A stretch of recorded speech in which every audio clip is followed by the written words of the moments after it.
Selamat malam dan selamat bertemu kembali dalam Renungan Malam God's Amazing Grace atau Kasih Karunia Allah yang Mengagumkan oleh Ellen G. White, tanggal 3 Agustus 2026. Mari kita berdoa. Bapa kami yang di sorga, Allah pencipta langit dan bumi, laut beserta segala isinya. Satu-satunya Allah yang benar, yang kami sembah selalu, melalui anak-Mu, Yesus Kristus. Kami bersyukur dan berterima kasih oleh sebab penyertaan dan perlindungan Bapa sepanjang hari dalam seluruh aktivitas dan pekerjaan kami. Pada malam ini, kami akan mendengarkan firman-Mu. Mohon karuniakan Roh Yesus Kristus dalam hati kami, sehingga kami dapat menghidupkan firman yang kami pelajari dan dengarkan. Besertalah dengan kami sepanjang malam ini, ya Bapa. Kami persembahkan doa ini di dalam nama Yesus Kristus yang adalah Tuhan dan Juru Selamat kami. Amin. Renungan malam ini akan dibacakan oleh Bapak Robert Sijabat. Kepada Bapak Robert, kami persilahkan. Selamat malam. Bacaan Renungan Malam 3 Agustus 2026 berjudul Pembaharuan Hati. Ayat inti Efesus 4 ayat 23-24. Supaya kamu dibaharui di dalam roh dan pikiranmu, dan mengenakan manusia baru, yang telah diciptakan menurut kehendak Allah di dalam kebenaran dan kekudusan yang sesungguhnya.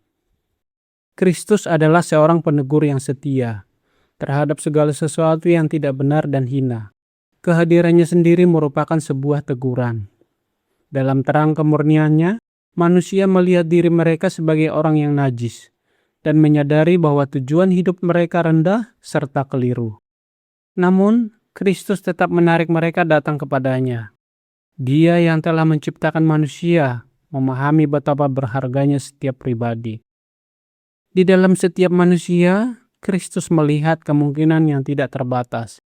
Ia memandang manusia bukan sebagaimana adanya, melainkan sebagaimana mereka dapat menjadi ketika diubahkan oleh kasih karunia-Nya, memantulkan keindahan Tuhan Allah kita. Mazmur 90 ayat 17. Semua cacat tabiat berasal dari hati. Kesombongan, keangkuhan, amarah, dan ketamakan muncul dari hati yang dikuasai oleh sifat duniawi dan belum dibaharui oleh kasih karunia Kristus. Kasih karunia Allah mengubahkan kehidupan melalui pembaharuan hati. Perubahan lahiriah saja tidak cukup untuk membawa kita selaras dengan Allah. Banyak orang berusaha memperbaiki diri dengan meninggalkan satu kebiasaan buruk demi kebiasaan buruk lainnya, sambil berharap dengan cara itu mereka akan menjadi orang Kristen. Namun, mereka memulai dari tempat yang keliru. Pekerjaan pertama yang harus dilakukan adalah pembaharuan hati. Kitab suci adalah sarana utama yang Allah gunakan untuk mengubah tabiat manusia. Kristus berdoa, kuduskanlah mereka dalam kebenaran. Firman-Mu adalah kebenaran. Yohanes 17 ayat 17. Apabila dipelajari dan dituruti, firman Allah bekerja di dalam hati, menaklukkan setiap sifat yang tidak kudus. Roh Kudus datang untuk menyadarkan manusia akan dosa, dan iman yang tumbuh di dalam hati bekerja oleh kasih kepada Kristus, membentuk tubuh, jiwa, dan roh kita agar selaras dengan kehendak-Nya.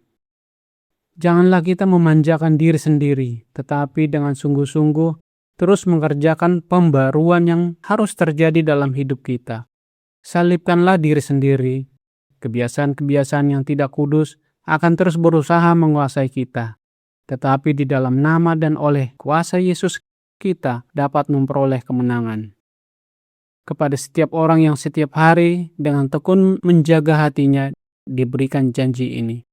Sebab aku yakin bahwa baik maut maupun hidup, baik malaikat-malaikat maupun pemerintah-pemerintah, baik yang ada sekarang maupun yang akan datang, atau kuasa-kuasa, baik yang di atas maupun yang di bawah, ataupun sesuatu makhluk lain, tidak akan dapat memisahkan kita dari kasih Allah yang ada dalam Kristus Yesus Tuhan kita.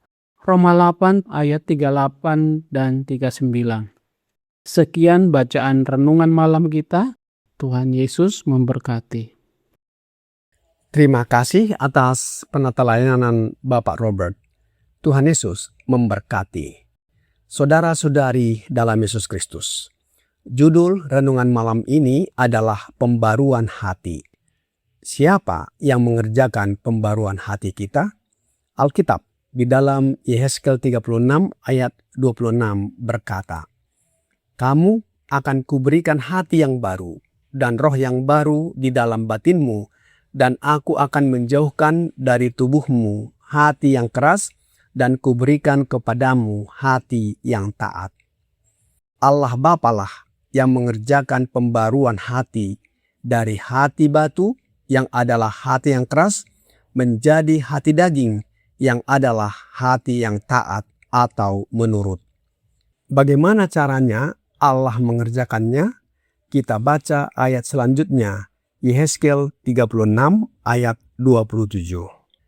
"Rohku akan kuberikan diam di dalam batinmu, dan aku akan membuat kamu hidup menurut segala ketetapanku, dan tetap berpegang pada peraturan-peraturanku dan melakukannya."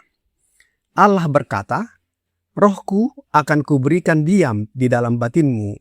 Jadi, untuk menerima hati yang menurut, kita harus menerima roh Allah.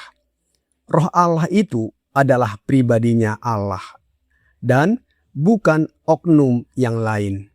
Renungan malam ini, God's Amazing Grace, halaman 223, paragraf 5 berkata, "Kasih karunia Allah mengubahkan kehidupan melalui pembaruan hati. Perubahan lahiriah saja tidak cukup untuk membawa kita selaras dengan Allah. Banyak orang berusaha memperbaiki diri dengan meninggalkan satu kebiasaan buruk demi kebiasaan buruk lainnya. Sambil berharap dengan cara itu, mereka akan menjadi orang Kristen. Namun, mereka memulai dari tempat yang keliru. Pekerjaan pertama yang harus dilakukan adalah pembaruan hati. Kasih karunia Allah adalah roh Allah. Inilah yang membawa perubahan sejati melalui pembaruan hati. Bukan hanya melalui perubahan perilaku secara lahiriah saja. Usaha memperbaiki diri dengan meninggalkan kebiasaan buruk tanpa perubahan hati adalah langkah yang keliru. Hal utama yang harus dilakukan adalah membiarkan Allah memperbaharui hati. Karena dari situlah kehidupan seseorang dapat benar-benar selaras dengan kehendaknya. Bagaimana caranya kita menerima roh Allah? Roh Allah kita terima dengan menerima roh anaknya Yesus Kristus. Sebab Yesuslah jalan satu-satunya kepada Bapa. Yohanes 14 ayat 6. Roh nubuat di dalam manuskrip 24 1891 paragraf 86 berkata, "Serahkan seluruh keberadaanmu ke dalam tangan Tuhan, jiwa, tubuh, dan roh, dan bertekad untuk menjadi alatnya yang hidup dan dikuduskan, yang digerakkan oleh kehendaknya, dikendalikan oleh pikirannya, dan disirami oleh rohnya. Maka mata pengertianmu akan diurapi dengan salib mata surgawi. Dengan demikian, engkau akan melihat perkara-perkara surgawi dengan jelas. Seperti Musa, engkau akan menangkap sekilas pandangan tentang Yang Maha Kudus dari Israel." Siapakah Tuhan yang dimaksudkan dalam kutipan ini?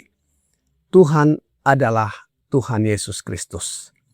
Menyerahkan seluruh diri kepada Tuhan Yesus, maka kita akan disirami oleh rohnya. Kita mempersembahkan jiwa, tubuh, dan roh untuk dipakai sebagai alatnya yang kudus. Ketika hidup dipimpin oleh kehendaknya, pikirannya, dan rohnya, pemahaman rohani akan dibukakan sehingga kita mampu melihat dan memahami perkara-perkara surgawi dengan lebih jelas, seperti pengalaman Musa yang melihat kemuliaan Yesus. Allah melalui Yesus Kristus mengerjakan semua pembaharuan yang benar dalam hidup kita. Roh Nubuat di dalam manuskrip 95 1903 paragraf 16 berkata, semua reformasi yang benar dimulai dengan pembersihan jiwa. Itu terjadi melalui pembasuhan regenerasi dan pembaruan hati oleh kuasa Roh Kudus. Suatu perubahan terjadi dalam kehidupan. Hanya kuasa Allah yang dapat mengubah hati yang keras seperti batu menjadi hati yang penuh kelembutan seperti daging, serta menyebabkan pikiran memberikan ketaatan yang rela kepada perintah-perintah sorga. Saudara-saudari dalam Yesus Kristus, Roh Kristus harus menjadi pusat kehidupan kita, karena pembaruan hati yang benar hanya dapat terjadi melalui pekerjaan Yesus. Ketika Yesus berkuasa dan memimpin hati kita, hidup kita akan mengalami perubahan yang membawa pengharapan akan kemuliaan. Kiranya pekabaran malam ini membawa pembaruan dan sukacita bagi kita. Tuhan Yesus memberkati. Mari kita berdoa. Bapa kami yang di sorga, terima kasih atas nasihat firman-Mu yang menguatkan dan mengingatkan bahwa pembaruan hati dan karakter kami adalah pekerjaan Roh Yesus Kristus dalam seluruh diri kami. Oleh sebab itu ya Bapa, kami mohon curahkan roh anak-Mu Yesus Kristus dalam hati kami, agar pembaruan hati dari hati batu atau hati keras menjadi hati daging atau hati yang menurut kehendak-Mu menjadi bagian kami. Biarlah kami memikirkan hal-hal surgawi setiap hari dan karakter kami diubahkan menjadi serupa dengan karakter Yesus, sehingga kami dapat menjadi terang dan mengabarkan Injil yang kekal kepada dunia ini. Banyak jiwa yang datang dan bertobat kepadamu. Bila mana Yesus datang, kami siap menyambutnya dan diangkat masuk ke dalam kerajaan sorga. Kami serahkan hidup kami ke dalam tangan-Mu sepanjang malam ini, ya Bapa. Mohon ampuni kami atas segala dosa dan pelanggaran yang kami lakukan. Kami persembahkan doa ini di dalam nama Yesus Kristus, yang adalah Tuhan dan Juru Selamat kami. Amin.